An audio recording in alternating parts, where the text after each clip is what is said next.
Jadi hari ni tadi kita dah dengar juzuk ke-15 ya. Jadi insyaAllah malam ni kita sambung juzuk 16 pula. Dan kalau kita tengok daripada juzuk 13 ada kesinambungan dia sampai juzuk 16. Kalau kita nampak, kalau kita perhati ya. Sebab apa? Dengan juzuk 13, juzuk 12 ni. Kalau tengok dalam juzuk 12 daripada surah Taubah, surah Yunus, surah Hud, lepas tu surah Yusuf, surah Ar-Ra'd, surah Ibrahim, lepas tu surah Al-Hijr, surah An-Nahl, lepas tu surah Al-Isra, dan surah Al-Kahfi, dan dalam juzuk 16 surah Maryam dan surah Toha, semuanya dan kebanyakannya bercakap tentang kitab, tentang Al-Quran. So kita tengok macam mana dalam surah Yunus, mula-mula dia awal-awal dikatakan yang Al-Quran ni merupakan kitab yang penuh dengan ayat-ayat yang berhikmah, kan? Ayat-ayat yang penuh hikmah. Lepas tu dalam surah Hud kata ayat yang disusun rapi dan dijelas secara terperinci, kan? Lepas tu surah Yusuf kitab yang mengandungi kisah yang paling baik, kan? Lepas tu dalam surah Ar-Ra'd tu kitab yang diturunkan kepadamu dari Tuhanmu itu adalah benar, kan? Kitab yang benar. Lalu surah Ibrahim, kitab yang diturunkan agar kita dapat mengeluarkan manusia dari kegelapan kepada cahaya, kan? Yang memisahkan antara yang batil dengan yang hak, kan? Lepas tu kalau kita tengok surah Al-Hijr, kan? Dalam surah Al-Hijr bercerita pasal satu golongan yang mana dia dekat tempat nama Hijr, kan? Kaum Samud, kaum Nabi apa? Kaum Nabi Saleh, kan? Jadi mereka ni dikurniakan dengan apa? Kehandalan membina rumah daripada batu. Kalau kita tengok dekat internet, Google kan, kaum Samud houses, entah rumah kaum Samud ni, bangunan kaum Samud, nanti akan ada ditunjukkan gambar-gambar dekat Jordan kan, gambar-gambar bangunan yang diukir daripada batu stongkol besar, kan, dia buat rumah stongkol kan, kan, mereka ingkar dan sebagainya. Mereka dikenakan azab walaupun mereka rasa mereka selamat dekat dalam rumah-rumah batu mereka ni. Okay. Dan lepas tu surah An-Nahl. Surah An-Nahl tu maksud apa? Lebah, kan? Dan dekat dalam Al-Quran Allah cerita dalam surah An-Nahl ni, Allah kata An-Nahl ni dia mengeluarkan madu, kan? Bukan madu yang poligami tu. Dia madu lah. Kalau Hakim kira Hakim. Kan? Jadi Allah kata dekat dalam Al-Quran, madu ni merupakan syifa. Merupakan syifa. Syifa untuk tubuh badan. Syifa untuk tubuh badan. Dan kita tahu juga daripada surah mana? Surah Isra sebenarnya. Iaitu surah seterusnya, Allah kata juga Al-Quran ni adalah syifa juga, tapi syifa untuk rohani kita. Nampak? Nampak kesinambungan dia. An-Nahl ni cerita pasal nikmat-nikmat, kan? Dan ultimately An-Nahl ni dia benefit dia pada kita, kan? Pada badan kita. Tapi Allah cerita dalam Al-Isra, Al-Quran ni benefit dia pada rohani kita, kan? Dan Al-Isra ni juga apa maksud dia? Al-Isra Perjalanan malam. Perjalanan malam. Apa signifikannya nama surah ni Al-Isra? Apa signifikan dia? Siapa tahu? Ada yang dengar dia. Kenapa? Sebab dia Isra Mi'raj. Kenapa dia bukan surah Isra wa Mi'raj? Apa dia? Surah Isra wa Mi'raj. Kenapa bukan nama surah dia macam tu? Kenapa Mi'raj je? Tadi tidur sekali. Mi'raj. Kenapa Isra je? Sebab apa? Tadi tidur je. Tahu Sebab nak menunjukkan sebagai simbol penyerahan Watikah. Berarti dia Watikah Jerusalem. Kenapa? Perjalanan tu je pun dah menjadi simbol. Masa itulah Nabi mengimami. Dia dikumpulkan para anbiya dan Para dikumpulkan semua syaf-syaf kan? Para-para. Tak tahu. Apa? Dapat miras. Nama berasa dia. Sebab Isra tu dia punya signifikan kat dalam surah ni lebih besar. Sebab apa? Bila kita kata bila Isra tu, lepas perjalanan tu, dekat Baitul Maqdis tu dikumpulkan semua para nabi dan Nabi Muhammad mengimami semua nabi-nabi. Dan bila dijadikan imam tu, mana dia macam satu simbolik pemberian kuasa lah. Pemberian risalah lah, kan, kepada Nabi Muhammad pula. Itu dia punya. So kalau kita tengok macam daripada surah Hud tadi, surah Yunus tadi banyak cerita pasal kitab. Dan kemudian semasa dalam surah Al-Isra, Allah katakan, Allah simbolkan yang mana kitab ni dibagi kepada kita, kan, symbolically, kan, kepada Rasulullah. Dan automatically kepada kita juga, kan. Lepas tu dekat dalam Al-Kahfi diceritakan pula yang mana kitab ni diberikan kepada kita untuk mengelakkan kita daripada fitnah. Ada 4 fitnah. Dan 4 fitnah ni dipotret melalui 4 cerita, kan. Yang pertama cerita pasal Ashabul Kahfi, yang mana mereka ni disimbolikkan sebagai fitnah agama, kan. Bukan diorang ni fitnah agama, kan, tapi diorang diselamatkan daripada fitnah agama, kan. Yang kedua cerita pasal 2 orang pemilik kebun, kan. Yang mana seorang tu dia kagum dengan dia punya harta sendiri, kan, dan seorang kita tawaduk, dan itu menunjukkan fitnah kekayaan, kan, fitnah kekayaan. Lepas tu cerita pasal, di situ tunjukkan fitnah ilmu, yang mana Nabi Musa kata dia fikir yang dia tahu, kan, dia tahu banyak, kan. Satu Allah tunjukkan, sebenarnya kau banyak lagi kau tak tahu, kan. Lepas tu yang last sekali fitnah apa? Fitnah kekuasaan. Sebab apa? Diceritakan tentang Zulkarnain. Iskandar bukan Zulkarnain. Iskandar bukan Zulkarnain. Apa? Iskandar. Alexander bukan Iskandar. Wah, macam tu, kan. Tapi tak penting lah, kan. Tapi ditunjukkan macam mana fitnah kekuasaan. Sebab apa? Selalu orang ingat orang yang berkuasa ni dia senang-senang nak menyalahgunakan kuasa, kan. Lebih lagi Zulkarnain ni dia punya kuasa meliputi daripada barat sampai timur. Sangat besar, sangat luas. Tapi apa yang digunakan kekuasaan tu sebagai hamba Allah yang soleh. Malah dia mengesil apa? Meliputi. Sil apa? Mencakupi. Bukan mencakupi. Sil. Hakim, sil apa? Sil. Mengunci. Sil yang Naruto. Menutup. Mengunci apa-apa, kan. Ya'juj dan Ma'juj, kan. Dah diceritakan dekat dalam ni. Jadi tu fitnah-fitnah yang diceritakan dekat dalam Kahfi, dan kita digalakkan untuk baca agar kita terhindar daripada fitnah-fitnah tu lah. Sebab Allah juga ajar daripada kisah tu ada 4 cara, kan, untuk kita mengatasi fitnah-fitnah. Cerita balik dulu lah. Tak apa. Ni boleh revisit surah Al-Kahfi malam ni ke? Lepas tu tengok balik apa yang kita dapat. Macam mana kita nak hindarkan diri kita daripada fitnah-fitnah dalam bentuk Dajjal. Ada tadi dia menarik, kan, kalau bincang pasal Dajjal ni. Sebab bukan kita je yang tahu pasal Dajjal, kan. Bahkan orang Kristian tahu pasal Dajjal, kan. Jews pun tahu pasal Dajjal. Apa? Okey, boleh? So nampak gambaran cerita pasal kitab dan sebagainya. Jadi insyaAllah hari ni kita akan sambung juzuk 16 dengan surah Maryam dan kemudian surah Toha. Jadi kalau dekat dalam surah Al-Kahfi ni, surah Al-Isra, maafkan saya, surah Al-Isra Allah ceritakan yang mana kitab tu dah dibagi pada kita, kan. Secara simbolnya dah dibagi pada Rasulullah, maka tanggungjawab tu ada kat kita sekarang, kan. Jadi dalam surah Maryam ni diceritakan pula tentang macam mana penyambungan, macam mana pewarisan risalah. Dan dekat dalam surah Maryam disimbolkan dengan Maryam sebab kan mak dia bernazaran. Dia nak anak dia yang lahir ni menjadi pelindung Baitul Maqdis, kan, daripada Romawi, daripada Roman, kan. Tapi tutup keluar perempuan, kan. Kalau ikut logik, kalau perempuan tak boleh nak pergi perang dan sebagainya, kan. Tapi sebab dengan nazar tu, dia punya will, anak Maryam tu pula yang menyambung will of fire. Wheel of Fire. Menyambung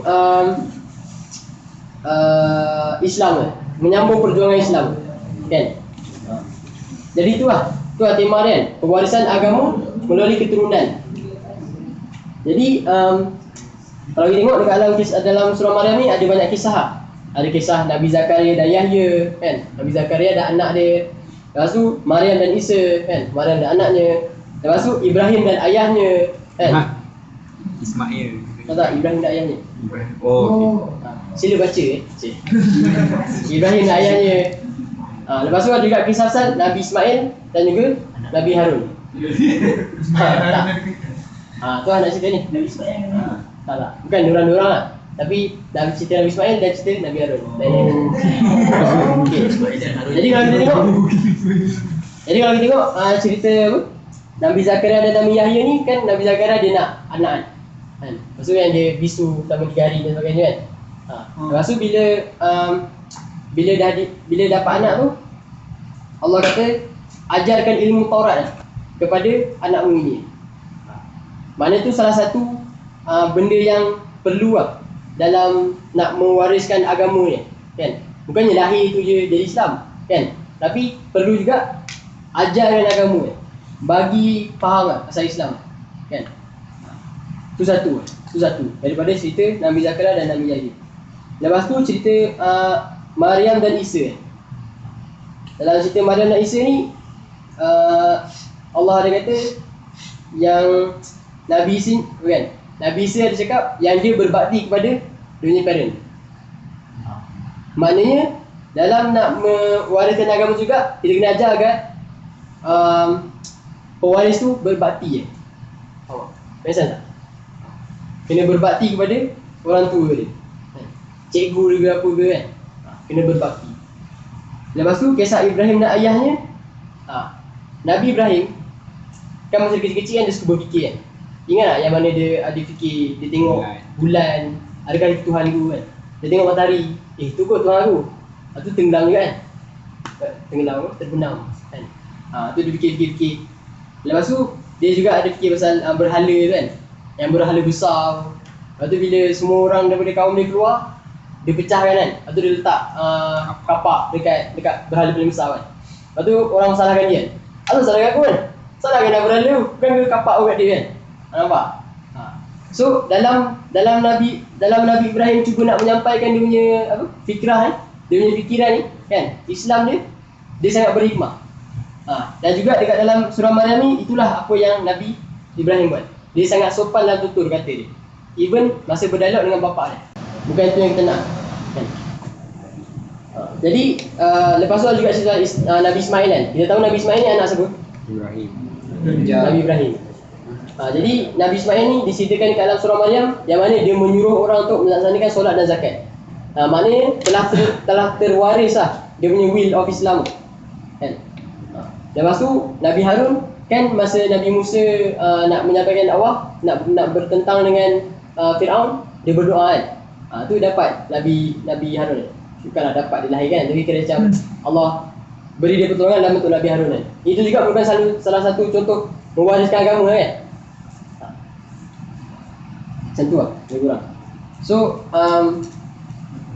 dekat dalam surah Maryam juga ada ditunjukkan kan, macam mana perbezaan antara orang yang generasi yang pertama yang terima Islam ni dan mengamalkannya. Dan lepas tu anak dia tu tak semestinya mewarisi benda yang sama. Kalau tak ada 3 benda yang aku cakap tadi. Ajarkan ilmu, ajar dia agar berbakti dengan sopan dalam tutur kata dia, berhikmah dalam tutur kata dia. Atau Allah tunjukkan juga kalau dia betul-betul, kalau pewarisan agama tu betul kan, jadi macam mana? Nanti Allah kata jadi macam keturunan Nabi-Nabi kan. Nabi Hud, Nabi list nama Nabi-Nabi kan.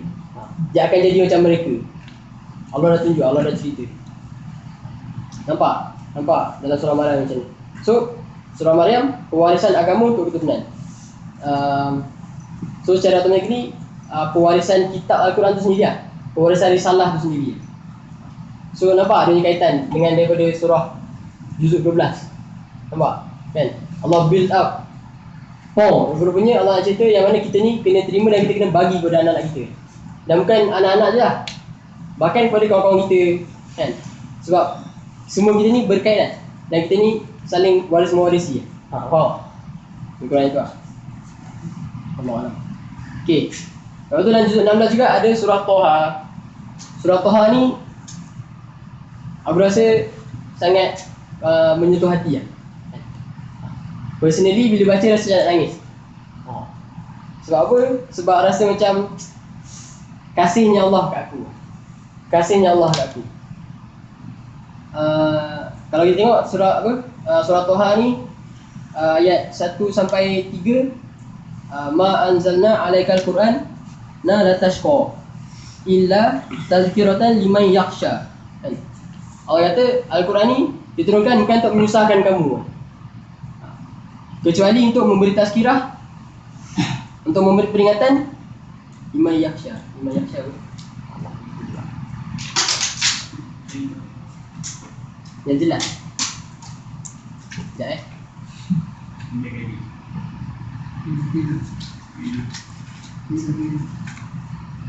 apa? Ya Allah kata, kami tidak menurunkan Al-Quran ini kepadamu Muhammad agar engkau menjadi susah, melainkan sebagai peringatan bagi orang yang takut pada Allah. Maknanya Allah kata, kitab ni kan, yang Allah dah build up daripada juzuk 12 ni, sebenarnya bukan nak bagi kau susah pun kan, nak bagi kau senang. Sebagaimana macam kita dapat buku teks chemistry contoh, fizik lah, buku fizik kan, benda yang tebal tu bukan nak menyusahkan orang, dia nak memudahkan orang untuk jawab soalan dalam teks kan. Maknanya korang tahu contoh tu cik. Contoh lah kan, contoh macam Nabi, apa lagi? Contoh Al-Quran, korang dapat manual kereta kan, bukan nak menyusahkan korang, nak kena go through manual kereta tu, tapi nak memudahkan korang cari mana butang nak buka lampu. Ni buka lampu tu buka wiper kan. Contoh lah, contoh kan. Jadi Al-Quran ni benda sama lah kan, dia menjadi kita punya penyuluh hidup kan. Tujuannya bukan untuk menyusahkan kita kan. Memang ada banyak konten dia, memang rasa berat konten dia, tetapi Allah bagi ni untuk memberi peringatan, untuk memudahkan kita. Seperti mana yang kisah dekat dalam surah Toha ni, Allah cerita pasal Nabi Musa dengan Allah berdialog. Kalau kita baca rasa macam macam rasa sangat macam mana, rasa Allah tu sangat ramah lah, dia memberi rahmat kan. Betapa Allah kasih kita. So kita tengok Allah bila Allah berinteraksi dengan Nabi Musa tu, Allah sangat lemah lembut. Walaupun Nabi Musa pernah bunuh orang, walaupun Nabi Musa pernah buat salah kan, Allah sangat lemah lembut kan. Dalam ni nak bagi risalah kan, nak bagi benda yang berat ni, tapi Allah sangat lemah lembut. Dan Allah berulang-ulang kali kata jangan takut, jangan takut kan.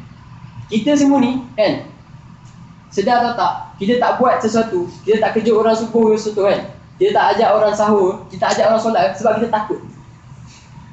Kalau kita tengok betul-betul dalam diri kita, sebenarnya kita takut. Kita takut, tapi nanti kalau aku tegur orang, nanti dia tak nak kawan aku kan, nanti bergaduh lah satu rumah kan. Kita sebenarnya takut kan, kita takut.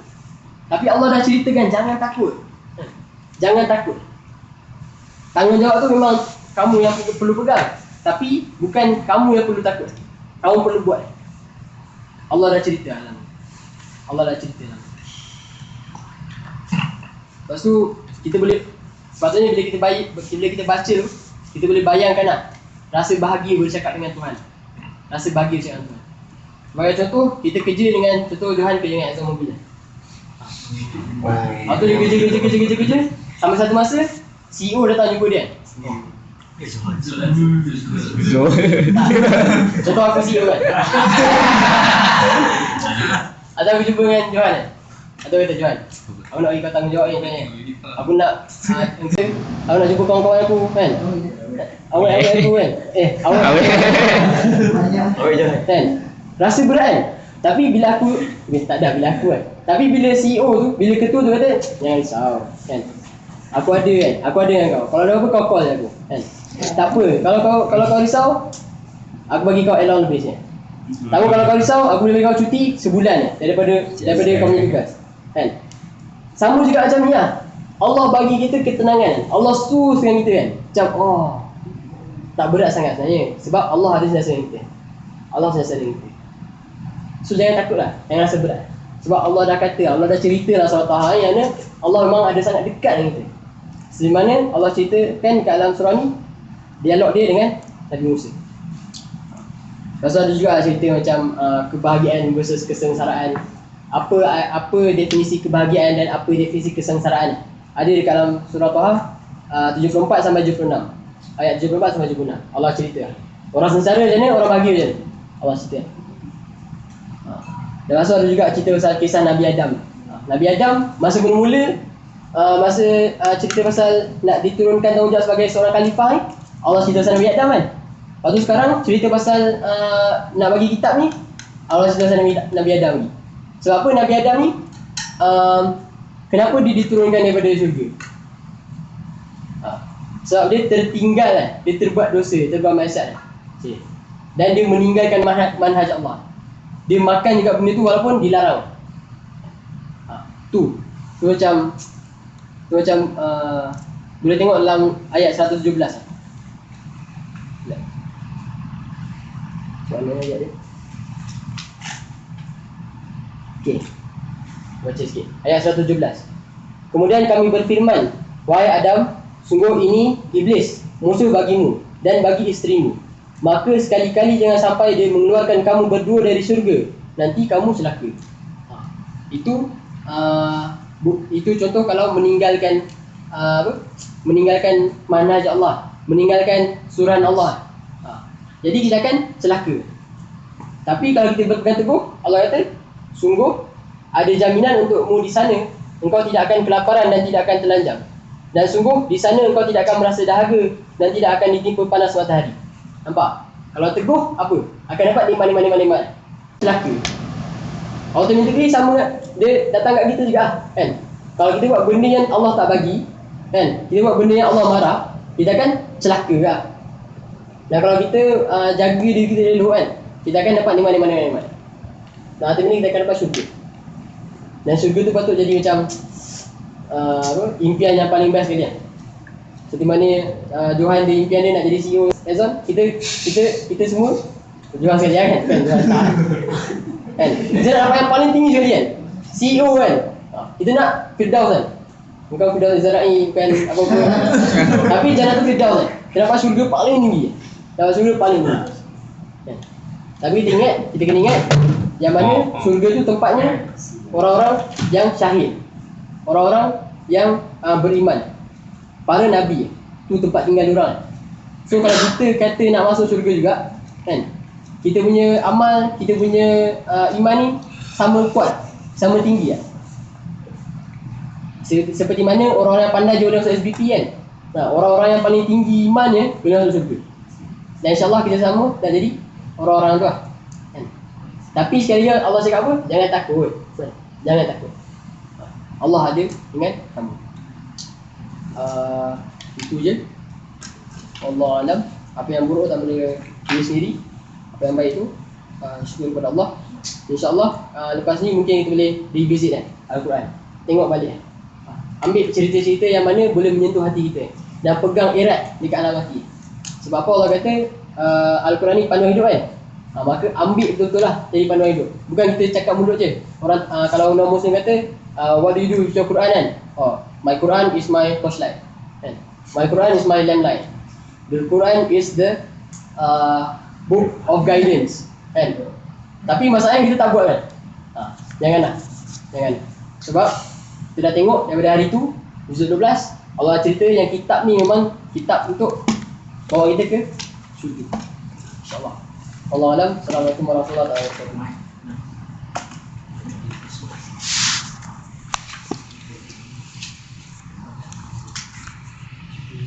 Dia